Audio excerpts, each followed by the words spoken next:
అరే వాక్యాన్ని విని బాగుపడండిరా. అందరి జీవితాలను నాశనం చేస్తున్న గేమర్స్ లారా, మీ కొంపల ఒక మంచి తల్లి ఎంతమంది తల్లుల ఉసుర్లు పోసుకుంటున్నారు మీకు తెలీదు.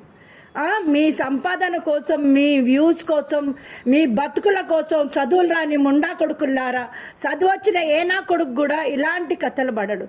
గేమర్లు అంటేనే లూజర్స్. ప్రతి ఒక్క కుటుంబంలో భారతదేశానికి నాయకులు, దేశ భక్తులు ఎంతోమంది ప్రాణాలు పోగొట్టుకొని వాళ్ళ కుటుంబాలను కూడా వదిలి ఎంతో జీవితాలను త్యాగాలు చేసి దేశాన్ని ఉద్ధరించి దేశానికి స్వతంత్రాన్ని ఇస్తే ఈరోజు కంప్యూటర్లని, సెల్ ఫోన్లని పసిబిడ్డలు యవనస్తులని నాశనం పట్టిస్తూ డ్రగ్స్ కన్నా, తాగుడు కన్నా, వ్యభిచారం కన్నా భయంకరమైంది గేమింగ్. నా ఇద్దరు బిడ్డలు కూడా గేమ్లు అయిపోయారు. చదువులు సంకనాకిపోతున్నాయి అందరి. వారి బాడీ మొత్తము ఎండిపోతుంది. లోకంలో ప్రతి ఒక్క తల్లి ఉసురు పోసుకుంటున్నారా గేములారా.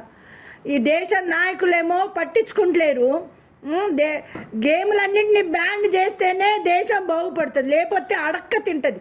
అడక్క తినడం కాదు, ఎవరైతే గేమ్లు ఆడతారో వాడి పిల్లలంతా, వాడు గేమ్ను ఆడేటోడికి మజిల్స్ కరిగిపోతాయి, బోన్స్ కరిగిపోతాయి, మెంటల్ డిప్రెషన్ వచ్చి వాడు సైకోగా మారుతాడు. ఓ పద్ధతి, పాడు, టైం సెన్స్, జీవితం గురించి అవగాహన అన్నీ మర్చిపోతాడు. ఈ డ్రగ్స్ కన్నా భయంకరమైంది గేమ్ ఆడేటోడు.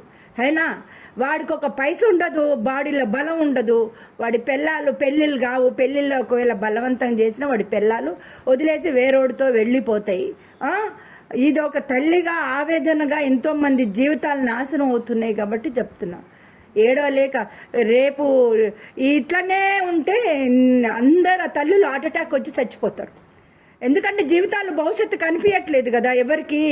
కొడుకులు, కూతుళ్ళు అందరు ఫోన్లలో పడి, సెల్ ఫోన్లో పడి, గేమింగ్లు ఆడుకుంటూ జీవితాలను నాశనం చేసుకుంటూ, తిండి తిప్పలు లేకుండా మెంటల్ డిప్రెషన్ అయ్యి, క్యాన్సర్ వచ్చి బ్రెయిన్లో బ్లడ్ క్లాట్స్ అయ్యి, ఒకటే దగ్గర కూర్చొని బాడీ సెన్సేషన్ లేకుండా మారి పెరలైజ్డ్ అయ్యి, అపాయిచ్లు అయ్యి, నపుంసకులు అయ్యి ఉంటారు కదా. ఇంకా దేశానికి కాదు, కుటుంబానికి కాదు, మీకేం ఉపయోగపడతారు. గేమ్లు ఆడండి, అరవండి, ఇవే చేయండి మీరు. ఇలా నేను చెప్పిస్తున్న ఎవరైతే ఈ గేముల స్టార్ట్ చేశారో వాళ్ళని ఒక తల్లిగా చెప్పిస్తున్నా, సర్వనాశనం అవ్వాలని. వాడు జీవితంలో బాగుపడొద్దని. ఒక ఉపయోగం లేదు. ఒక మా టైం సెన్స్, అది మేనేజ్మెంట్ ఏది కాదు. ఒక మంచి నేర్పండిరా. కార్టూన్స్కి పాగల్ అయిపోయి పిల్లల జీవితాలు నాశనం చేస్తున్నారా. నేటి బాలలే రేపటి పౌరులరా. ఈ పౌరులని నాశనం పట్టిస్తున్నారు కదరా మీరు. బిడ్డలని పాగలోలం చేసేసారు కదరా. బిడ్డల జీవితాలతో ఆడుకుంటున్నారు కదరా. నేను చెప్పిస్తున్న ఎవరైతే గేములు స్టార్ట్ చేసి, అరే మీ లోపల ఇంకా మొగతనం అనేది ఉంటే, మీ లోపల ఇంకా దేశం మీద ప్రేమ ఉంటే జర మంచి టెక్నాలజీ కనుక్కోండిరా.